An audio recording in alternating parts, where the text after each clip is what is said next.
Representative Pryor, thanks for joining us today. Thank you. 2018 session starts in a few weeks as we talk today. Was your first session different than what you thought it would be? It was not different than I thought it was going to be. It was just kind of like what I expected, plus more. Yeah. So I think it was all the late nights and the extra days of the session, the extra session, and everything that I knew was going to happen happened. But it was maybe even a little bit more intense than I'd expected it to be. And you represent folks in both Minnetonka and Eden Prairie. Mm-hmm. And what issues would the people in your district like to see addressed in 2018? In 2018, I think that people, especially people that are a little bit aware of how things work, they know that the bonding bill is the important bill in 2018. And I think that that's what people would like to see addressed because, there's basically buildings across the state that have leaky roofs. And there's bridges that need repair. So there's just some basic things that need to get done in bonding. And I think in general, that's kind of the given, is that that's something will get done. You have a background in education and serve on the House Education and Innovation Policy Committee and the Higher Education Committees. Can you tell us about the schools in your district and what makes them so successful? Mm-hmm. I have 3 different school districts that I represent: Eden Prairie, Minnetonka, and Hopkins School District. And they're all just really solid West suburban schools where they've got good teachers, they have involved families, and people there, just value education. And it's kind of part of the culture of the cities that I represent. And how do you think we can bring that type of success to other school districts? I think across the state, kind of that's what most school districts and most cities have in common, is that there's a value for education. And I just know that there are some school districts that have more challenges than others. And so it's a way of addressing some acute needs that we still have, changing populations, lots more English language learners than we had 10 years ago. And so those are the things that we'll be addressing in the future. You introduced legislation that aims to help students with refinancing their student loans. Right. How big of an issue is student debt, and how can it be fixed? Yeah, it's a big issue. And it's something that we are still struggling to address.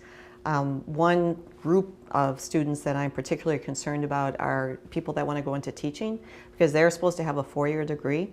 And when you compare what they had to take out in loans to what their salaries will be, particularly when they start out teaching, it's a huge gap. And so that's one particular group that the student debt is a real problem. And we're running into a teacher shortage.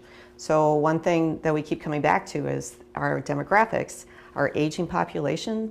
Baby boomers are retiring. And there's a lot of baby boomers that have been teachers for 30 years. They're not going to stick around for another 10 years.